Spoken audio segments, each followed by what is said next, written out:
perfect marriage, a missing wife, and a husband accused of murder. But what if the real villain is hiding in plain sight? The story begins on the morning of July 5th when we see Nick for the first time. It's clear from his face that something is bothering him. A little later, Nick heads to the bar, a small place he runs with his twin sister Margot. While Nick is sitting there, Margot asks him how his day is going. Nick replies that it's just a bad day. Then he mentions that it's his 5th wedding anniversary. At this point, the film takes us into a flashback. A few years ago in New York, Nick and Amy met for the first time. Their chemistry was instant. They joked, they flirted, and there was a spark between them that felt completely natural. Amy came across as confident, smart, and charming, while Nick seemed relaxed and genuinely happy. It felt like a moment straight out of a romantic movie. This was the beginning of their relationship, which at the time seemed perfect. Cut back to the present. Nick gets a phone call from a neighbor telling him that his cat is outside. Nick rushes home and finds the cat outside. He picks her up and walks into the house, only to see that the front door is already open. He calls out for his wife, Amy. That's when he notices a table with a broken glass top. He immediately senses that something bad has happened. After Nick calls the authorities, the police arrive. Detective Rhonda Boney introduces herself and asks Nick what happened. Nick explains that when he got home, he found the table's glass shattered and that his wife, Amy, was missing. Rhonda starts asking Nick questions about him and his wife, how long they've lived there and what they do. Nick says that he and Amy were both writers. They've been living here for the past 2 years. Before that, they lived in New York. Nick explains that the house belonged to his mother.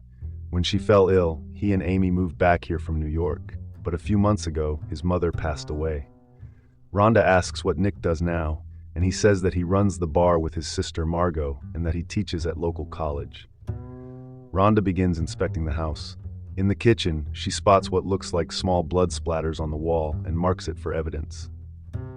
She then goes into Amy's room and finds out that Amy is a well-known writer, famous by the name Amazing Amy. Rhonda turns out to be a fan of hers. The movie then takes us into another flashback, this time to Nick and Amy's wedding day. Amy tells Nick how a small story she wrote became unexpectedly popular, and how she went from just being Amy to becoming Amazing Amy. Cut to the present, Nick is at the police station where Rhonda tells him that she's going to treat the situation as a missing person case, because there are signs of a possible violent incident at his house. She says the case will now be handled officially. Nick's house will be sealed for forensic work. Rhonda asks if he has somewhere else to stay in the meantime, and Nick says he'll stay at his sister Margot's place. Rhonda tells him that he's free to hire a lawyer if he wants. But Nick says he doesn't need one. He's fully willing to cooperate with the police. Rhonda tells him they've already started the process of tracking Amy's details, like her credit card and cell phone. She then asks Nick about Amy, what she's been doing since moving here from New York, who her friends are, and whether she had any enemies. Nick explains that Amy was a voracious reader. She would spend most of her time with her books.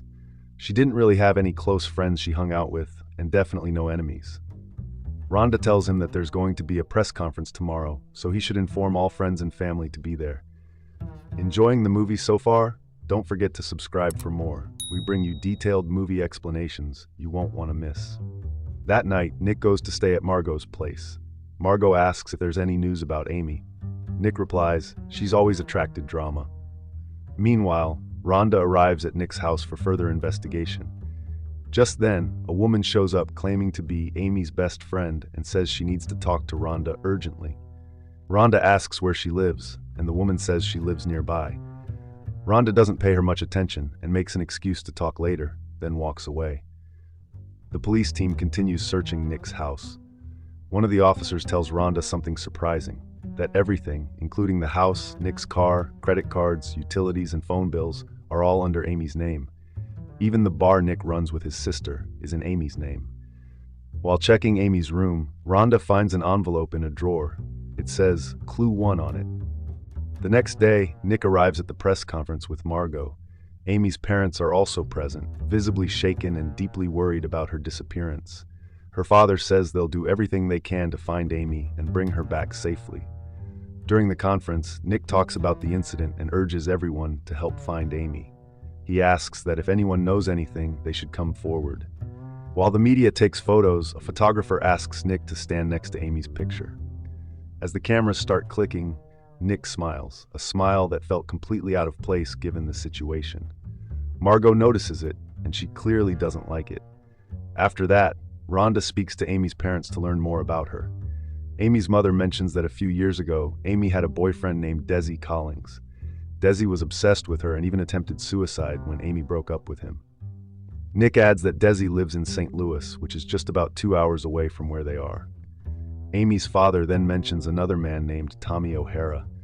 He says that after Amy broke up with Tommy, things turned ugly. Tommy got physically aggressive, and Amy filed a sexual assault charge against him. Later, as Nick and Amy's parents are about to leave, Rhonda pulls Nick aside to speak with him privately. She tells him that during the investigation at his house, they found an envelope labeled Clue 1. She asks Nick what it is. Nick explains that it's part of a tradition they had. Amy used to make these treasure hunts for their anniversaries. Rhonda asks him to read and explain the clue. The clue is written as a riddle. When Nick solves it, it leads him to his office, where he finds another envelope labeled Clue 2 sitting on his desk. When he reads the second clue, it references a brown house. Rhonda asks Nick what that might mean, but he says he doesn't understand it. That night, Nick goes to his father's house, the same brown house mentioned in Amy's second clue, which he hadn't told Rhonda about. There on the desk, he finds another envelope labeled Clue 3. Just then, Rhonda shows up. Nick, surprised, asks if she's been following him. Rhonda doesn't answer and instead asks him about the house. Nick tells her it belongs to his father and that he comes by from time to time. As they walk outside, Rhonda asks, "Is this the brown house from Clue 2?" Nick replies, "No, it's not brown, it's blue." Then he quickly leaves. Nick reads the third clue, but this time he can't figure it out. He starts getting frustrated and angry. The story cuts to another flashback. It's the time when both Nick and Amy lost their jobs during the recession. Nick is deeply troubled, but Amy reassures him, saying no matter what happens, she's not going to leave him, and they'll find a way through it together. But as time passes, Nick loses hope of finding another job. He starts wasting their savings on video games and even buys a laptop they don't need. Amy, seeing this, tells him they need to be careful with money and spend only on things that matter.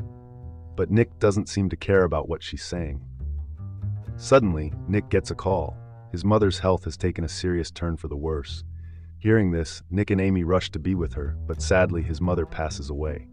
With no job and no future in New York, Nick decides to move back to his hometown. Amy, though reluctant, uses the last of their savings to buy him the bar. Amy starts to realize that Nick is slowly backing away from his responsibilities. He now spends most of his time hanging out at the bar with his friends, wasting the days away. One day, as Nick is getting ready to go meet his friends, Amy gently asks him to stay home. She tells him she wants to have a baby, but Nick flat out refuses. Amy tries to explain that having a child could be a fresh start for them, something real to hold on to, a purpose, something that could inspire her. But Nick dismisses everything she says, clearly uninterested. As he starts to leave, Amy tries to stop him. That's when Nick says, "You really want to be the couple that has a baby to save their marriage?" Hearing this enrages Amy. She fires back, calling him a coward. The argument quickly escalates, and in anger, Nick pushes Amy away. It's a powerful moment that shows how broken their relationship has become. Amy is now genuinely afraid of her own husband. Back to the present, the investigation is ongoing. Rhonda is going through the list of items Nick purchased using Amy's credit cards. She asks an officer if they found any golf clubs, Stratocasters, a 65-inch TV, anything expensive, during the search. The officer replies that they found nothing like that. Just then, the same woman who earlier claimed to be Amy's best friend shows up at the door again, asking to speak with Rhonda. But once again, Rhonda refuses to meet her and instructs the officers to tell the woman to leave. Meanwhile, the media has started painting Nick as Amy's killer, especially after the photo of him smiling next to Amy's picture during the press conference goes viral. Later that night, Nick arrives at Margot's house. She asks him if he's hiding something from her. Nick denies it and says there's nothing she doesn't know. Margot trusts him and goes to bed. A little while later, Nick receives a message on his phone from someone who says, "I'm outside."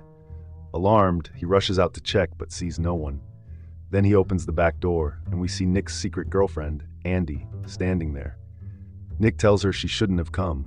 Margot is home and sleeping in the other room, but Andy says she's been really worried ever since she saw the news. Soon after, Nick and Andy begin getting intimate. On the other side of town, Rhonda discovers that a few days before going missing, Amy had purchased a gun. As morning approaches, Nick wakes Andy and tells her she needs to leave before Margot wakes up. Andy quickly gets dressed and Nick quietly helps her sneak out. But it's too late. Margot is already awake and sees everything. Furious, Margot yells at Nick, "You're a liar and a cheater. Who the hell do you think you are? Do you even realize what you're doing?" Nick apologizes. Margot demands to know who the girl is, and Nick tells her that Andy is one of his students and that they've been having an affair for about 1.5 years. Margot snaps, "You have a wife, you fucking idiot." Nick fires back saying, "You don't know what it's like being with Amy. She's something else. I was suffocating in that marriage. I was miserable." Margot shakes her head and says, "None of that matters. If anyone finds out about this affair, you're totally fucked." On the other side, Rhonda receives the forensic report, which reveals that Amy had been attacked with a heavy object, something like a golf club or a metal rod. The report also mentions that there was blood on the floor, which had been carefully cleaned up, suggesting an attempt to cover up a violent crime. With this evidence and the media frenzy painting Nick as the killer, Rhonda's partner tells her he believes Amy was murdered, and Nick is responsible. He insists they should arrest him. But Rhonda refuses, saying she's not going to arrest someone just because of what's being said on the news. That night, Amy's parents host a small community gathering to help raise awareness and support. Nick is present at the event. He thanks everyone for coming and asks if anyone has seen or heard anything about Amy. He urges the community to help in the search for his wife. Nick also addresses the accusations being made against him in the media. He says, "I had nothing to do with the disappearance of my wife. I'm cooperating with the police. I haven't hired a lawyer, and I have nothing to hide." He insists that he loves Amy. Just then, the same woman who had earlier claimed to be Amy's best friend shows up at the event. This time, she confronts Nick in front of everyone. She asks, "Where is Amy, Nick? What did you do to your pregnant wife?" She turns to the crowd and says, "Tell them, Nick. Amy was 6 weeks pregnant." Hearing this, the entire crowd is shocked, and the atmosphere becomes tense. Nick, shaken, starts to leave as the press immediately begins hounding him with questions. Rhonda quickly steps in and gets Nick out of there before things escalate further. Nick arrives home, where Rhonda immediately asks him why he hid the fact that Amy was pregnant. Nick responds that Amy isn't actually pregnant and that the woman is lying. Rhonda replies that the medical report is about to come in, and they'll find out soon enough whether Amy was pregnant or not. Then Rhonda asks Nick about his marriage and what his relationship with Amy was like. She tells him, "We gotta look into your finances. You're $117,000 in credit card debt." She shows him the credit card statements. Nick says, "I didn't buy any of that stuff." Rhonda mentions that he even purchased golf clubs, but Nick insists that it's all false.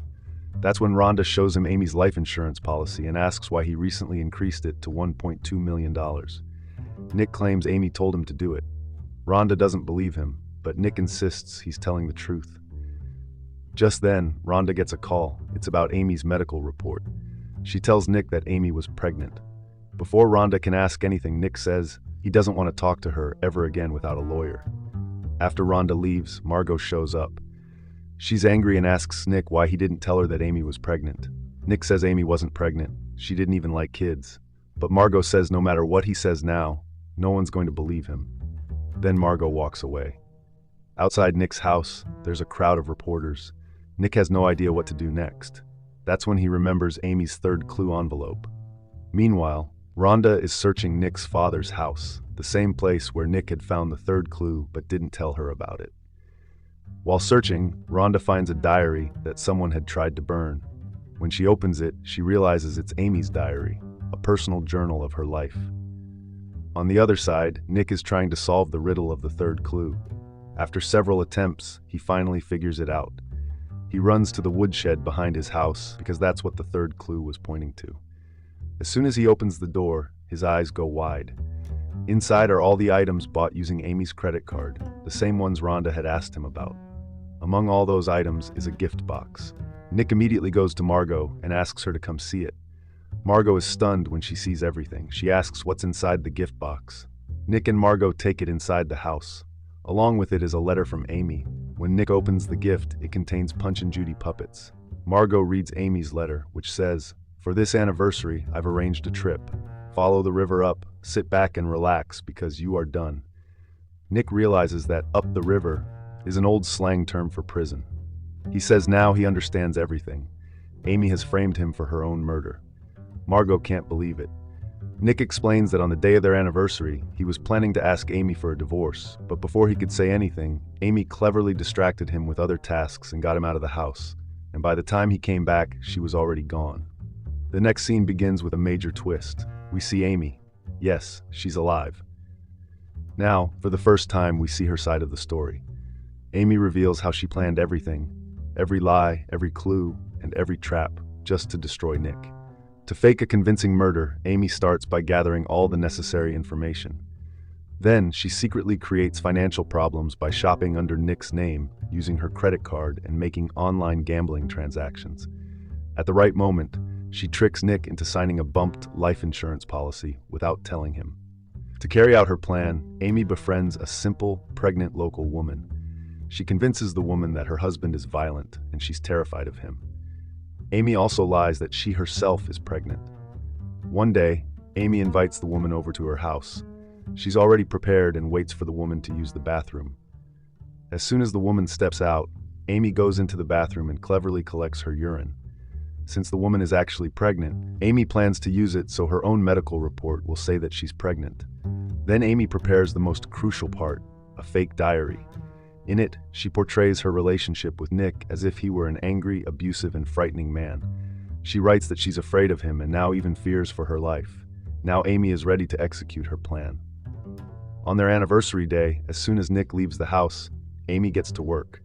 First, she stages a crime scene. Then she draws her own blood and splashes it on the walls to make it look like something horrific happened in the house. After that, she prepares a fake murder weapon to make it seem like that was the object used to attack her. Amy places the diary in a spot where the police will easily find it, so all suspicion will immediately fall on Nick. Finally, she arranges everything she bought with Nick's name on her credit card inside the woodshed, in a way that makes it look like Nick secretly purchased and hid those items. And just like that, Amy vanishes, leaving behind a trap so convincing that the whole world will believe Nick brutally murdered his sweet, innocent, pregnant wife. Afterward, Amy changes her appearance and rents a house in a distant town. There, she meets a girl named Greta who lives next door.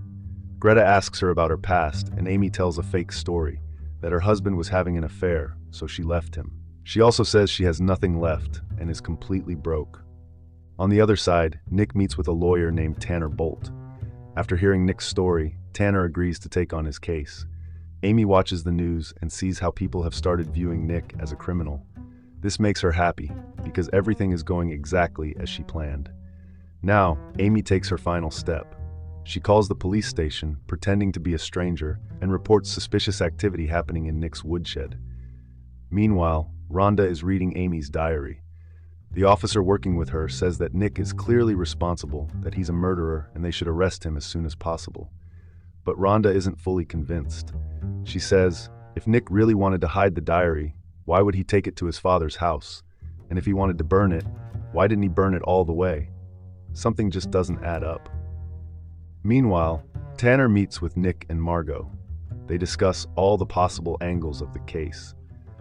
Tanner points out that the media has completely painted Amy as a helpless victim, gaining her public sympathy and even turning her into some sort of celebrity. On the other hand, Nick's image has gotten so bad that people have started to hate him. Tanner advises Nick to give a powerful interview, one that might shake Amy's confidence. If Amy sees it from wherever she is, she should feel like things aren't going exactly according to plan.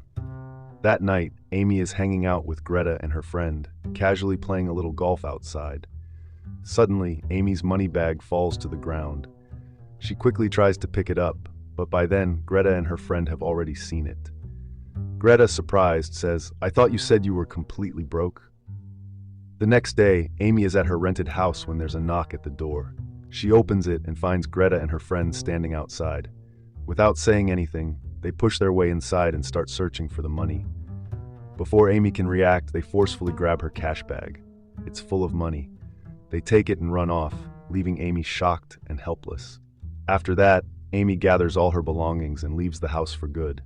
Now, with no options left, she's forced to call Desi Collins, the former lover she once rejected. Amy asks him to meet her. On the other side, Nick gets ready for the interview. Before it starts, Tanner rehearses with him, coaching him on how to react to each question, when to pause, what expressions to show, and how to speak so that people can feel the truth in his words. Tanner also tells Nick that he's arranged for his girlfriend, Andy, to hold a press conference where she'll publicly admit their affair, in hopes of shifting public sympathy toward Nick. Meanwhile, Amy meets Desi Collins. Desi is shocked to see her suddenly after all this time. Amy quickly spins a lie. She says Nick had been threatening to kill her, and that's why she had to leave everything behind and run. She also claims that because of all the fear and stress, she lost her baby. Desi tells her she should go to the police and tell the truth, but Amy refuses. She says she's afraid people will suspect her and her image will be ruined. She insists that Nick deserves to be punished. Desi then offers to let her stay at his lake house. Just as Desi and Amy are about to leave, a news broadcast comes on the TV. On screen, Andy is holding a press conference. She admits that having an affair with a married man was wrong, but says she truly fell in love with Nick and now feels ashamed of what she did. She also says Nick is a good man who loves his wife, Amy, very much. In the end, she urges everyone to help in the search for Amy. Hearing Andy speak, Amy is clearly upset.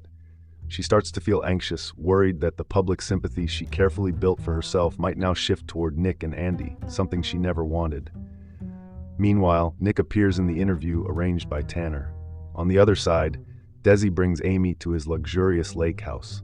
The place is fully equipped with every comfort and surrounded by security cameras. Desi tells her she'll be completely safe here. Later, the two watch Nick's interview on TV.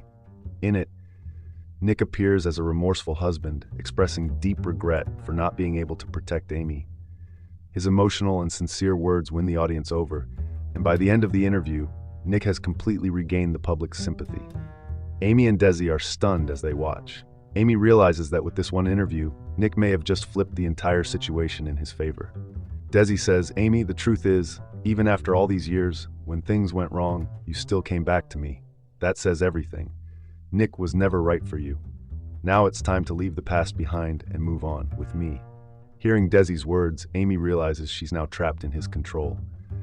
On the other hand, thanks to Amy's anonymous tip, Rhonda checks out the woodshed and discovers all the hidden items. Right after that, she brings Nick to the station for questioning.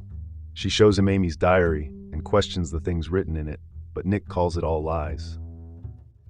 Then Rhonda presents the weapon the police believe was used to kill Amy. Nick denies everything, but based on the evidence, Rhonda arrests him. The next day, Amy pretends to be very happy in front of Desi, as if she's accepted the idea of living with him.